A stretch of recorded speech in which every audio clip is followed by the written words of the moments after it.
Hello, my name is Michael Penny, and we want to look at God's will. But to understand God's will for the present, we really need to have to look at God's will in the past. And so we can then learn about what's appropriate for us and maybe what's not appropriate for us. So in this first study, we're going to look at the will of God in the Old Testament. So, what have we got here? Where we have in our study 1, we're going to have the will of God in the Old Testament. In study 2, it'll be the will of God in the Gospels and the will of God in the Acts period for Jewish Christians. Now remember, basically in the Old Testament and in the Gospels, it is the will of God for Jews, okay? Study 3, we look at the will of God in the Acts period for Jewish and Gentile Christians. Maybe a bit of a difference in certain places. Then in study 4, we'll look at the will of God in the post-Acts period for Christians, because at the end of the Acts, well, things changed, and in those letters written after the end of the book of Acts, there's no such thing as a Jewish Christian and a Gentile Christians. There's just Christians. And then in study 5, we'll apply what we have learned to the will of God in the 21st century. Now, if you want some good reading material, the book on the left is called The Will of God, Past and Present in the Bible and the 21st Century. I wrote that with William Henry, and it's a detailed book, and it takes you right the way through the Bible, seeing how the will of God developed, how things are added to it, how it changed on occasions, and that's a very good study. The other one, The Clear Will of God, really sticks more or less to the New Testament and deals with some of the basic elements of the will of God. So they're both worth reading. Right. Now, if we start off in the Old Testament, we see very little about if anything, about the will of God not even mentioned probably in Genesis. And then we've got Moses coming on the scene. And Moses, there's a major direct interaction between Moses and God. And there's major direct instructions. Now, this was given to Moses. And if we ask who else had such direct interaction or who else had been given such direct instructions, we'd be struggling. So, the will of God, the first time the expression occurs is in Exodus 18, verse 50. They have come out of the Exodus, Moses there, and his father-in-law Jethro has come over to see him and probably give him a helping hand. So Moses answered Jethro, because the people come to me to seek God's will, whenever they have a dispute, it is brought to me, and I decide between the parties and inform them of God's decrees and laws. So therefore the will of God, they've come to seek God's will from Moses, and Moses informs them of God's decrees and laws. So the will of God clearly is God's decrees and laws, the people of Israel. Now Jethro's advice to Moses, because Moses was finding it a bit of a strain to do all these things on his own, Jethro's advice is Exodus 18, 19 to 20, listen now to me. I will give you some advice, and may God be with you. You must be the people's representative before God and bring their disputes to him. Teach them the decrees and laws and show them the way to live and the duties they are to perform. So there we have. He's expanding on the will of God, and he's telling Moses that the people need to know the way to live and their duties. And their way to live and their duties are following God's decrees and laws. And this is the ordinary people. The ordinary people. This is what the ordinary people should do. And most of us are ordinary people, let's face it. So we can identify with these people. Whether there was a significant difference for the kings and the high priest and people like that, well, that's a different issue. We might deal with that shortly. Now, just after this, Moses goes up the mount again, and God says to them, this is what you are to say to the house of Jacob, and what you are to tell the people of Israel. Now, if you you nation, all you people, obey me fully and keep my covenant, that's the covenant of circumcision, I presume, then out of all nations you will be my treasured possession.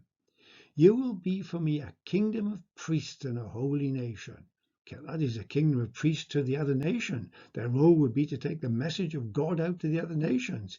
You will be for me a kingdom of priests and a holy nation. These are the words you are to speak to the Israelites. So Moses tells the Israelites that, and they say, the people responded together, we will do everything the Lord has said. Now, this is sometimes called the Old Covenant of the law. God was going to give them the 10 Commandments and 600 other odd commandments, I think it was, and they had to obey me fully and keep my covenant. Then you would become a kingdom of priests, a treasured possession, and a holy nation. And they said, we will do everything the Lord has said. Well, did the law cover every single thing? Were there certain things that the law didn't cover? And particularly on national issues. Well, in Exodus 28:30, we read about these peculiar things called the Urim and the Thummim. And you are to place these in the breastplate so that they may be over Aaron's heart. Whenever he enters the presence of the Lord, thus Aaron will always bear the means of making decisions for the Israelites over his heart before the Lord. Okay. So how are they going to find out the will of God if something came up of matters of national importance, which are other matters perhaps, which were not covered in the law of Moses? Well, the will of God on matters of national importance, political issues, wars and things like that, they're matters not covered by the law. So the Urim and the Thummim was given to help the leaders make their decision, not the ordinary people, so to speak.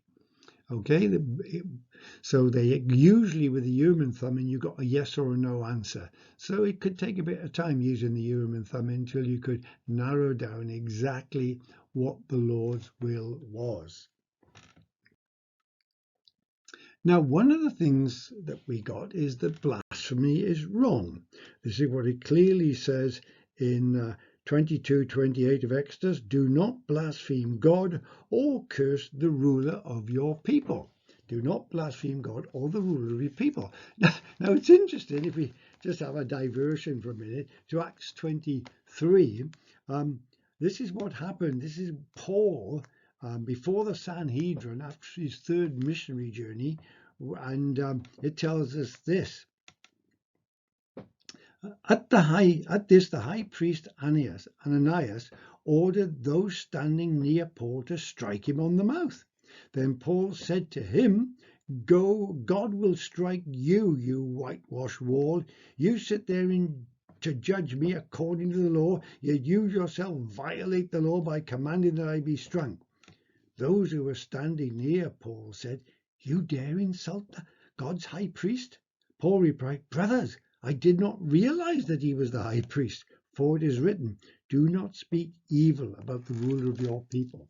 So their law, Paul was trying to keep the law, respected the law, didn't he, eh? But that was an interesting incident, wasn't it? Anyway, let's go to Leviticus 24, because we find there this thing about blasphemy. We read in verse 10, 11 or something, the son of the Israelite woman, right, what has happened is the son of an Israelite mother and an Egyptian father went out among the Israelites, and a fight broke out in the camp between him and an Israelite. The son of the Israelite woman blasphemed the name of the Lord with a curse. So they brought him to Moses. They put him in custody until the will of God should be made clear to them. They didn't know what to do. So what was the instructions? What was the advice Jethro had given Moses? Let the people come to you.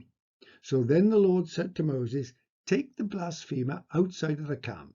All those who heard him are to lay their hands on his head, and the entire assembly is to stone him. A bit harsh, isn't it?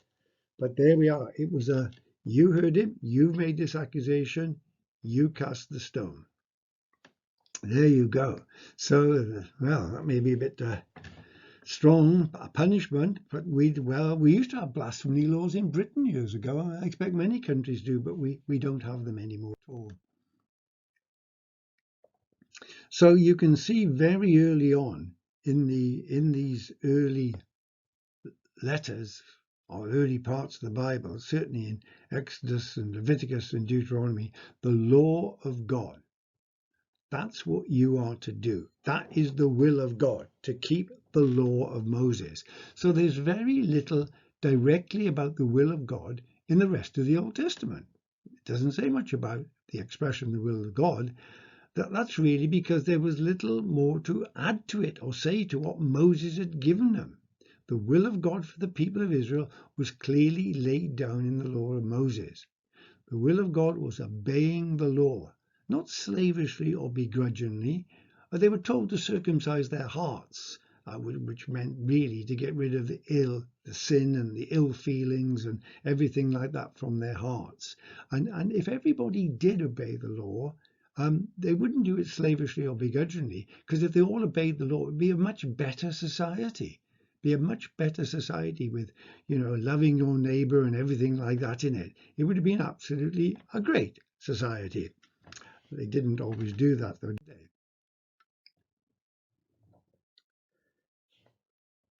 Now, in Deuteronomy 17:8-11, for the ordinary people, there would be disputes. And it's telling them that if cases come before your courts that are too difficult for you to judge, whether it's bloodshed, or somebody has assaulted people or even killed them perhaps, lawsuits or assaults, take them to the place the Lord your God will choose. Go to the priests who are Levites and to the judge who is in office at that time. Now, the Levites were one of the 12 tribes. Okay, part of that tribe of Levi were the descendants of Aaron, and they were the priests. They had the special role of being priests. The rest of the Levites, well, they had lots of duties. They were the scribes that we read about in the New Testament. They were to write. They were to teach the people their law. They were, to a certain extent, people who were to judge whether people were treating each other fairly. They were the weights and measures people to make certain a bushel was exactly a bushel and not a short measure. So you go to the priests who are Levites and to the judge who is in office at the time. Inquire of them and they will give you the verdict. They should know what the law said. That was their responsibility, to know the law and to teach the people in it. And you must act according to the decisions they gave you at the place the Lord will choose. Be careful to do everything they direct you to do. Act according to the law they teach you and the decisions they give you. Do not turn aside from what they tell you to the right or to the left. So there you have it. Act according to the law. Right? This is it. If there's a dispute, whatever it is, go to the Levites and the judge, and they will tell you what the law of Moses says about it, and you have to act accordingly. Now, if you fully obey me and keep my commandments, keep my covenants, you will be a holy nation and you will be a kingdom of priests, a special treasure. Did God expect them to keep that law 100%? Wow, as I said, there's over 600 commands as a part of that law. Dear oh me. Well, I don't know about you, but I sometimes wonder, how am I doing? How am I doing in my Christian walk? I wouldn't mind a report card. Would it be a B- I'd get, or needs to pull his socks up and do a lot more? Maybe a B+, if he a little bit more work, he could get into the A category. I have no idea. But for Israel as a nation, they should know whether they were obeying the law well enough or not. And Deuteronomy 28 sets this out. And I've written a booklet on this called Deuteronomy 28, A Key to Understanding, because it will give you a good key to understanding a lot of what happened in the book of Judges and in the rest of the Old Testament and onwards into the New for the people of Israel. He says this in Deuteronomy 28, 1 and 2, if you fully obey the Lord your God and carefully follow all his commands I give you today, the Lord your God will set you high above all the nations on the earth. All these blessings will come upon you and accompany you if you obey the Lord your God. And those blessings are set out from verses 13 to 14.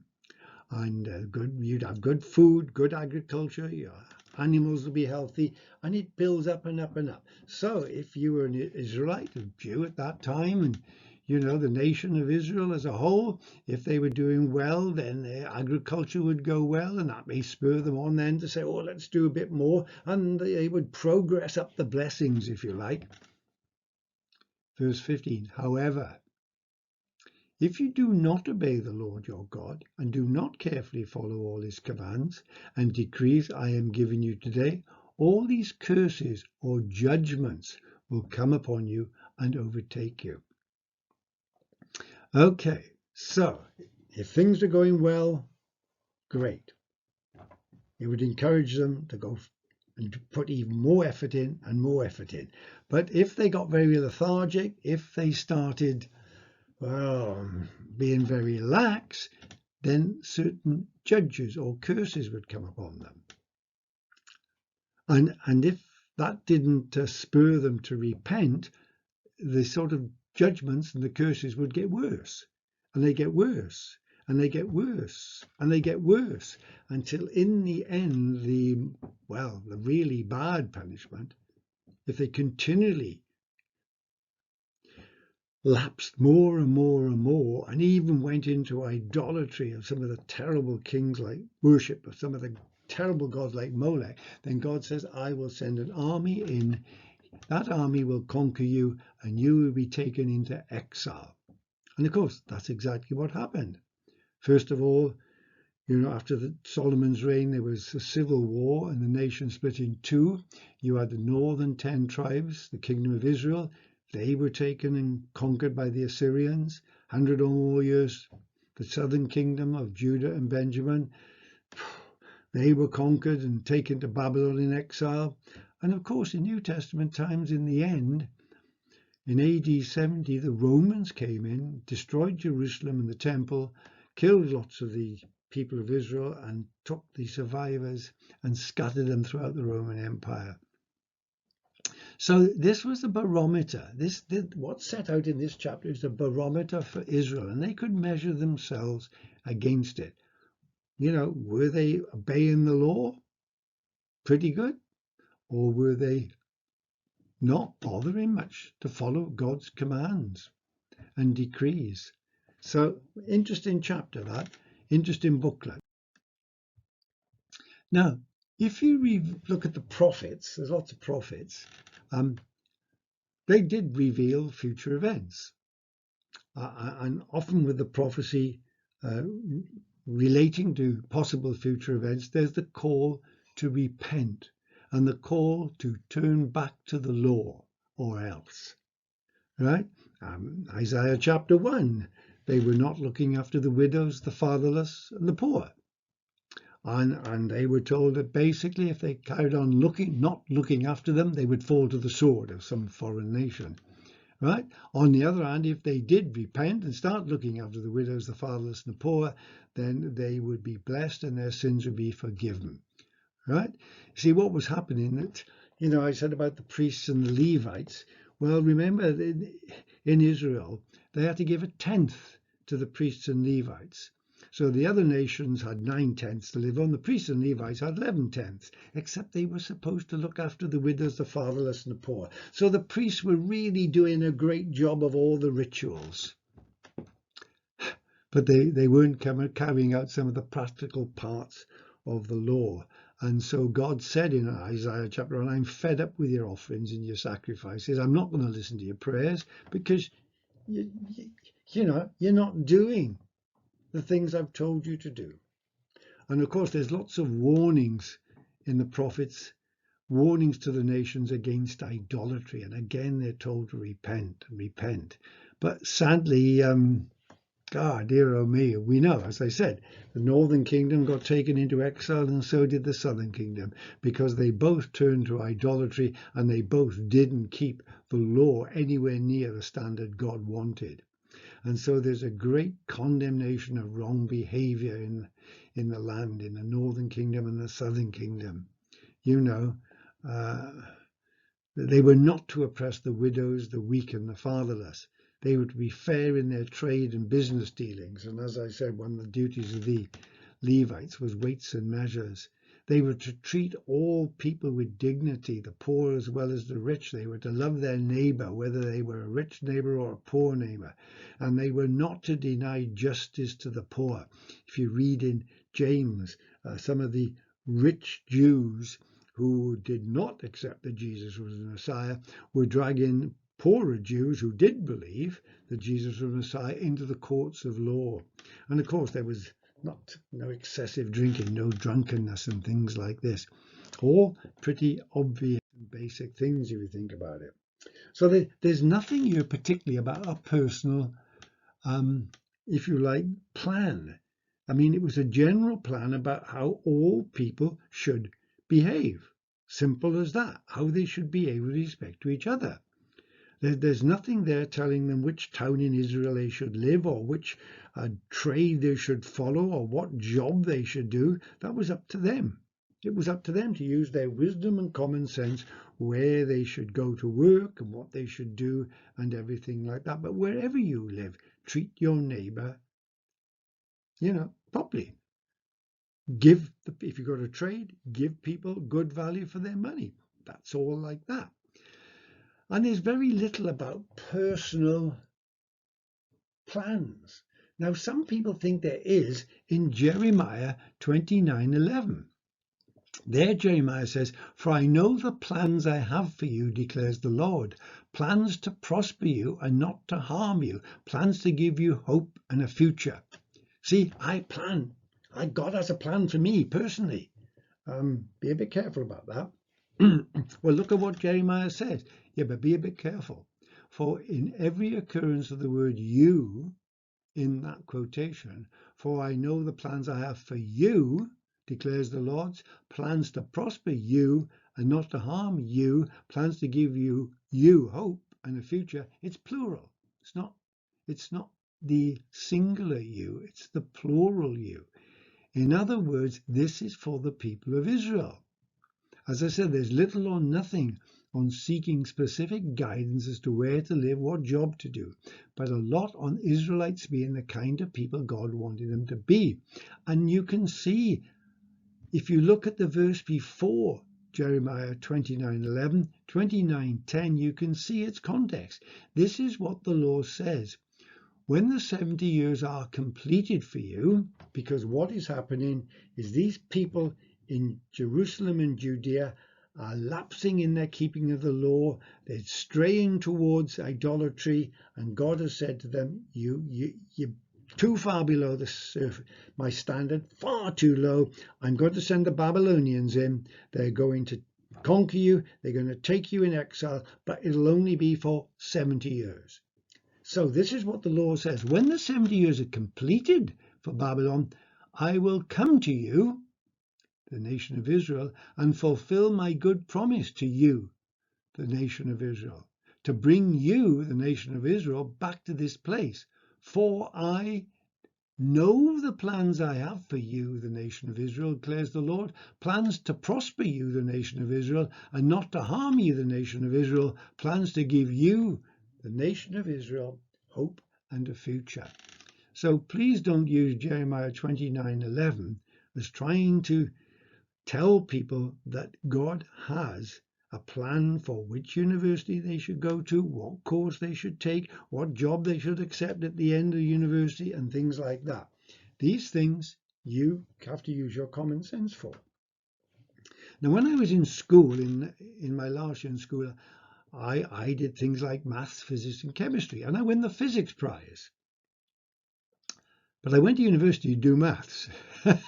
Well, that was a bit silly, wasn't it? No, it wasn't actually. I used my wisdom because my physics experiments never really worked. My theoretical physics was very good, but my practical physics, well, my wife says I'm practically useless. Oh, is it useless practically? She says to me. I'm not very good at practical things, so it would have been not a wise decision to go and do a practical physics degree. So I did a theoretical maths degree instead. That's using your wisdom. That's using your wisdom. So if we look at the Psalms, if you read through the Psalms, beautiful Psalms, many of them, God wanted his people to trust him. And there are many examples in the Psalms of the benefits and vindication for the man who puts his trust in the Lord and in his law. You put your trust in the law. Right, Lord, what do you want me to do? Keep my law. All right, that's what you do. And the characteristics that the Lord loves are uprightness in heart, justice, truth, etc. So if that's what the Lord loves, then that's what I do. That must be his will. The characteristic that the Lord hates: lies, deceit, violence, flattery, etc.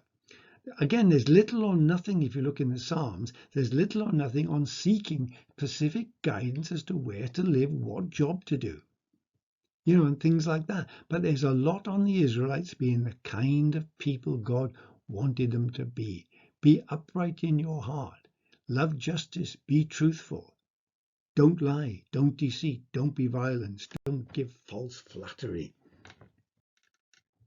And it's the same really when you get to Proverbs. If you get to Proverbs, what does God want? The Proverbs, well, discretion, prudence, understanding, discipline. And then he wants the fear of the Lord. But don't misunderstand this. It's not being afraid of the Lord. It's fear, being in awe of the Lord, revering the Lord, seeing the Lord as this great almighty King.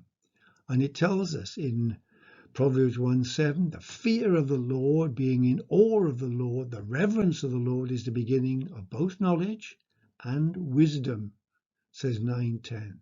Don't forget that. And he wants you to acknowledge the Lord, trust and commitment. Let's have a look. If we got there, yeah, here it is. Proverbs 3:5-6. Trust in the Lord with all your heart and lean not on your own understanding. In your ways acknowledge him and he will make your paths straight. So there we go. You just trust in the Lord and what he says. You trust with your heart. Don't lean on your own decision making. Follow the ways of the law of Moses is what he's telling these people. In all your ways acknowledge him. How do you acknowledge him? By putting into practice his law. And if you do that, your paths will be straight. They won't be crooked. And as I said, if the whole nation of Israel if they did keep that law up to a certain standard, they would have had a wonderful, wonderful society. So trust and commitment.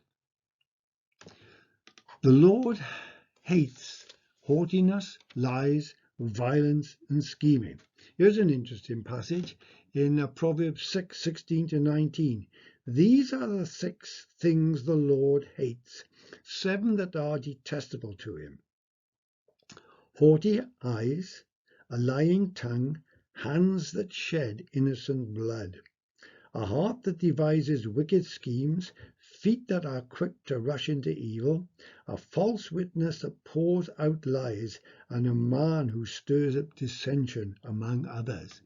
If those are all the things the Lord hates, then the will of God is not doing those. Pretty obvious, isn't it?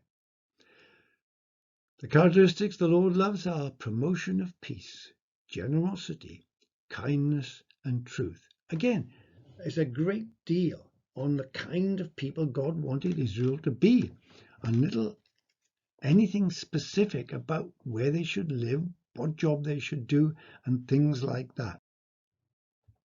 Proverbs.